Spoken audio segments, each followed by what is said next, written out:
Get here, TK and Drinks, and it's another Saturday evening, so you know what it is. It's another episode of That Meat Show, official episode 1, coming at you live from the Honeypot Meadery here in Anaheim, California. Now, if this is your first go around with That Meat Show, this is my new project that I'm doing where I like to go around and showcase different events that are going on in the mead world, different happenings that are going on at different meaderies, different bottles that are being announced at different meaderies and stuff like that. So just kind of give an overall overview of just like mead industry nerd news, if you like that's really what you're into and that's your thing and everything. So this week I've got a series of memberships that are going to be opening up that I was wanting to share with y'all. I've got some places that are doing some bottle releases, and now this is again by no means a complete list. This is just some of the ones I did stumble across. So if you're wanting to go ahead and excuse me, use some information that I don't have, I'm trying to do this on a week by week basis so you can be as up to date as possible. And you're finding out if these bottles are still available, if club memberships are still available, and whatnot. So let's go ahead and just get straight away into it. Let me do a little screen share, see if we can't. Let's see here. Pull this out. Let's do that. Screen share over here, and we'll start straight away with Brulahan. So now Brulahan Meadery, they're opening up down there in Florida, I do believe. And he had reached out to me over there, and he wants to let everybody know that he's going to have some openings for their mead club coming up here in the beginning of July. There we go, in Oak Park, Florida. So it's called the Lab membership, starting 8/1. So starting, I think that's when the first year starts. So coming up on July 1st through 9th, current members are going to be allowed to re-up their memberships. July 10th, anybody who's on their mailing list will be notified that there's going to be spots available. If you want any to get in on that, hit them up at info@brulahanmeadery.com. You can go to their website, go to their Instagram page, follow the links and all that stuff. You can get there. We all know how to do this. And then going on July 15th, anything that is left, if there are spots available that did not get picked up from existing members and anybody who emailed out with interest, those will go live on Osner and possibly a Venmo on July 15th. So if you're trying to get in, on the hand, which he has some phenomenal stuff from what I've heard, I do have an interview coming up with him in the coming weeks, so be on the lookout for that. But so definitely scope out that membership. Keep your eyes peeled for that if that is something you're interested in. Honeypot memberships, the Order of the Honeycomb, they have a few of those spots available. I'm here today shooting from their spot. I see up on the wall that they've got memberships open. So reach out to them again through the link tree. Hit them up with the info and all that stuff. Send them a message, smoke signal, carrier pigeon, whatever you got to do to get a hold of these cats. They do have spots available. I'm not sure if they prorate it for a year. If they start your year, whenever you do it, you have to get a hold of them. But they do have spots open for that, and that is amazing one. Currently, California shipping only. Are in the process of putting something together for nationwide shipping. So if you're interested in honeypot stuff, keep your eye out on what they're going to be doing here in the next little while. Ooh, Fox's Den. So they've got the Skulkin Society. They've got some memberships open with that. They did. Applications are open tomorrow. Well, they had it on there. They had 6 membership spots open. Here it is. Yeah, so 6 membership spots open. That was 6 hours ago today here on Saturday. Enrollment ends tomorrow, Sunday at 5 p.m., whatever their time is. I think they're in Central Time. So go ahead and email those guys again. That's a real sought after memberships. This Vulcan Society is. Now, again, I think that one is going to require proxies because I do not believe they are on the Vino ship or anything like that. So if you're looking for that one, just be aware, like the Honeypot one, if you're not in California, these guys, if you're not in Indiana or Illinois, I can't remember wherever that, if you're not there in town, you're not going to be getting those bottles without a proxy. So that's a really unfortunate, but hey, it's really awesome, and it's a good way to build mead friends and different relationships in the mead industry. And then Pie Road down in Florida, they're having the Trailblazers membership. That is opening up to the public. So It's the third iteration of that. Signing up, you get member bottles, you get exclusive T-shirts, glassware. Most of these places all have that information on their website as well, and a lot of them include, mostly include bottles. Sometimes they include membership shirts and membership glassware and stuff like that. Not always, and most of the time as well, they include up to a 10.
This is $25 for a 375 bottle for a 21 Crush Berry Reserve. Cans, 2 cans for 18 bucks. Hey, that's not a bad deal right there as far as I'm concerned. Stemware, glassware, blue. We got blueberries with lots of them, it says, combined with local wildflower honey, and spent 5 months in French oak sticks and staves. So they got lots of different flavors they got going on here. Look at that. Ooh, they got lots of, here's that Crush one they're talking, or there's a Conflux, PB&J grape, tart cherry apple.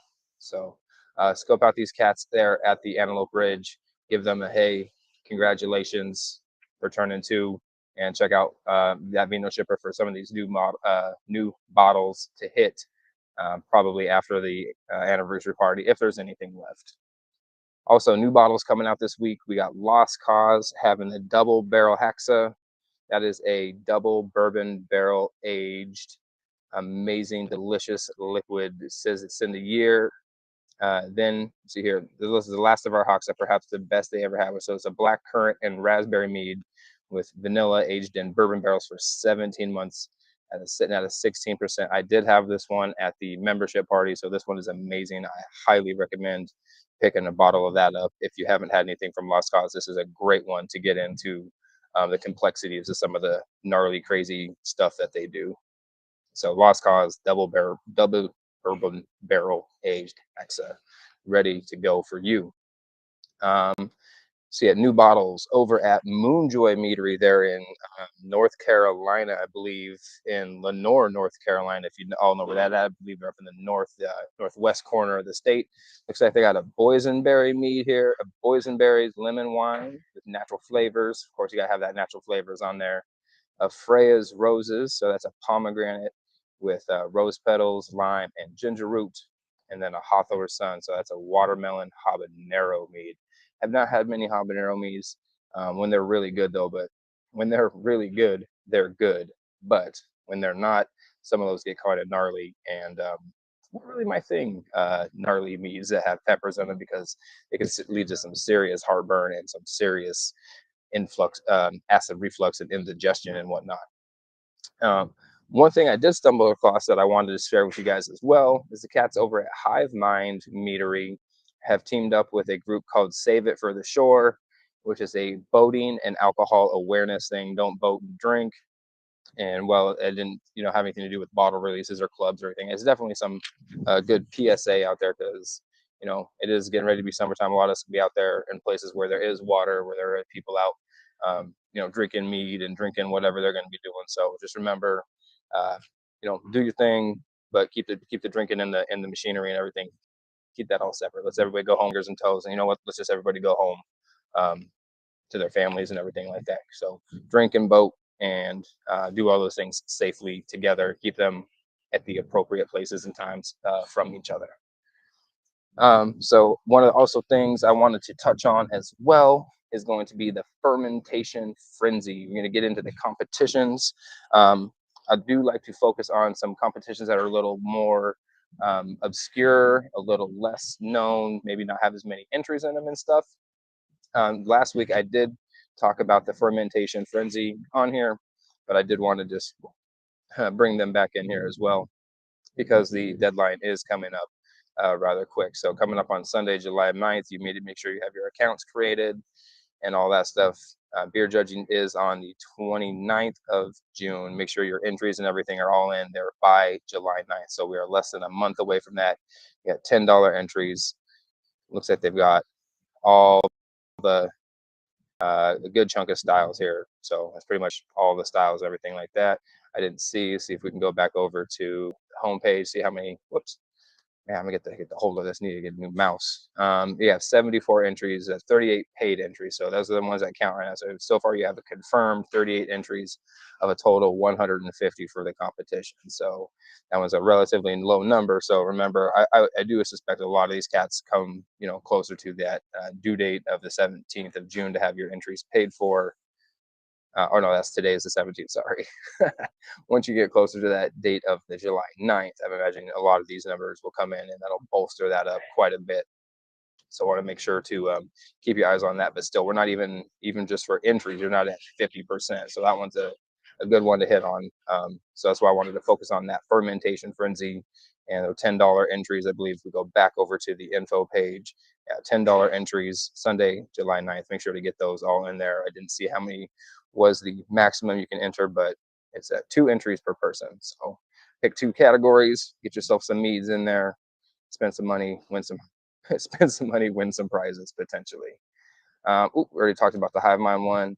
Oh, here's one I stumbled across too: the Western Idaho Amateur Beer Competition. Now this one is coming up here in August, I believe. So you have to have through August 6th. Get your judging and stewarding if you want to do that. If you're up in the Idaho area, you can make it up there by the 11th of August. So that is a little over 2 months away, or right around almost 2 months away. But nevertheless, keep an eye on, because that will sneak up on you. $10 entries down here for Mead competition. Looks like, yep, they got all the everything's in there. 5 entries per person. Now that's a lot if you want to get in there. Really want to drop some numbers into a competition here. That would definitely be one to look into. $10 an entry, so it's definitely going to cost you some money, but it is pretty much the going standard, $10 in entry fees anymore. But let's go ahead, and one of the things I did want to check out is how many people are entered in this one. So let's go back over here. Check this out. You have 8 entries in this one as of today. I don't know if they just posted it today. I couldn't see on here, or didn't see when. So it looks like they've started accepting them back in May. So it's been over a month, or right around a month now, that they've been taking entries, and you got 8 of them in there. So you saw how many people were entering those other competitions. So this is serious room for you to throw in some entries, especially when they're accepting 5 different entries. You could knock some bottles into this competition, and potentially just take a whole category, sweep the entire thing. It doesn't say how many per category, whatnot, but you can do the legwork there. But now that you know that the Western Idaho Fair Amateur Beer Competition is accepting meads, and they have a ton of stuff to get you online with, so definitely take a look at that one. And then another one of the big ones is the Michigan Mead Cup. So that's coming up here in September. Again, $10 fees to get into that one. See what we got over here. Last year there was 157 entries. There were 92 participants, so that's a lot compared to, especially compared to that Idaho one that we were talking about a little bit ago. So this one is going to be Saturday, October 14th. They haven't posted too much more information about that as far as I don't see them on the competition site accepting entries and all that stuff. But at least go out and keep your eyes open for Michigan Mead Cup. Um, get to this website. You can figure it out from there because y'all are some smart cats. I have faith in you, promise. So what we're gonna do now is go back real quick. I'm gonna talk about this mead that I'm drinking here because while I'm here at Honeypot, one of the things I wanted to make sure. Sorry about the noise, everything. It's a live Saturday here at the Honeypot. They got barbecue going on next door at the brewery. It's just a average, awesome, everyday Saturday. You can't be unhappy about that. So, looks like there's Alex right there. Oh, and now Alex is bringing me some sort of delicious mead beverage full of ice and awesomeness. Thank you, Alex. So this one is actually a double bourbon barrel aged IHOP one. I was gonna have that pulled up on my phone, but I totally spaced that out.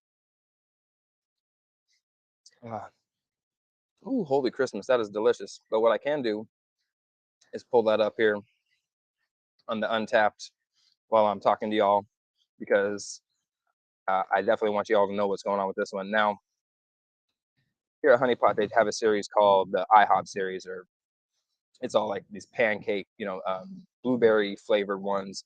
I'm pretty sure they're all blueberry flavored ones because he's got a different name for his raspberry ones and not. But this one is blueberry with vanilla, aged in double bourbon barrel aged. Had it all pulled up and everything, and of course I totally spaced it out. I got in a rush to get hooked up online and everything. So you know how it goes. TK and drinks. We wouldn't be me without some sort of technical difficulties. But sorry, I got that pulled up here.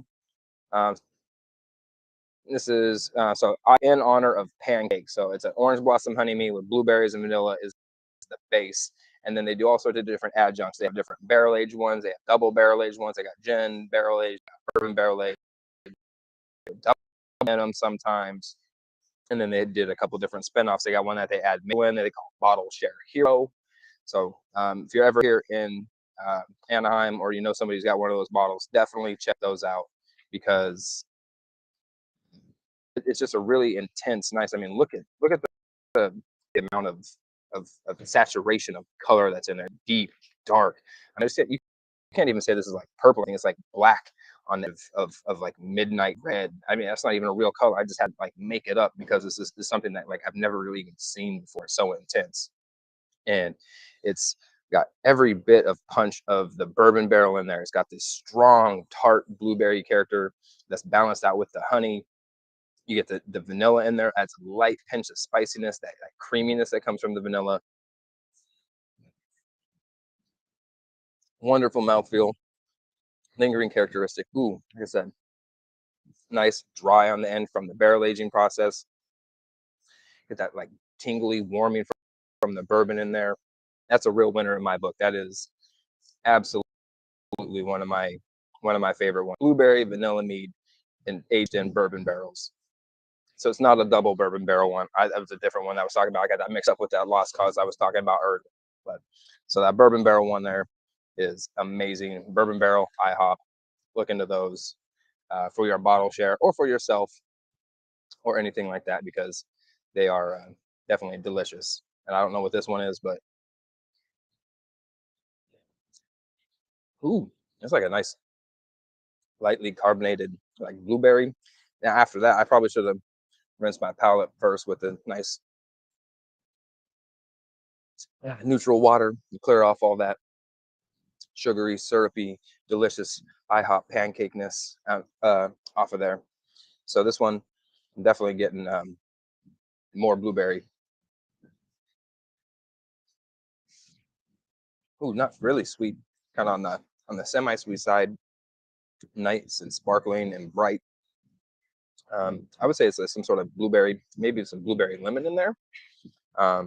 Definitely digging this one. I have to hook up with him. I should be able to figure out what it is. Trying to use my judging skills and my palate that I'm trying to develop to figure out. But if I'm guessing it's a lightly sparkling blueberry lemon mead because I had a blueberry lemon one earlier that was way more puckering than this one. So you must have dialed it down with something because I'm definitely getting that lemon in there. I'm getting that blueberry that I was getting before too. So next week I will be going through again more bottle share stuff, bottles for bottle shares, more openings, closings of any meaderies that I come across, any club memberships. I'm going to be running into a new cat. I've talked to somebody. I'm going to be getting in line with more of the competition info. So I'm going to be able to bring more competition information to you, and possibly even be interviewing somebody who can bring us a little more information about these competitions, how to enter them, maybe any particular tips for said competitions, regional tips, stuff like that. So be on the lookout for that. And be trying to bring in some studio prop pieces. I'd love to have like a whiteboard that we could have up here with a list of all the stuff that we're going on, or maybe I'll bring in another spreadsheet or something. I hate doing spreadsheets on the computer because I do that all day long for work. I like physical things I can look at. Like one of my favorite shows is always Top Gear when I was growing up. So I really, no, I say when I was growing up, when I was a younger man, I really enjoyed Top Gear, and one of the things they always did was they had like a live board over there where you could write on and things of like a list of competitive stuff. And I'm really looking at doing something like that. I think it would be a cool prop back piece for everybody. So I'd like to say thank you everybody here for showing up to TK and Drinks Live that popped in, and thank you for watching this after the fact. I always appreciate all the views that anybody wants to give me. So any shares, follows, likes, subscribes on any of the platforms are always greatly appreciated, man. Thank you so much, everybody. Have a good rest of your day. Peace.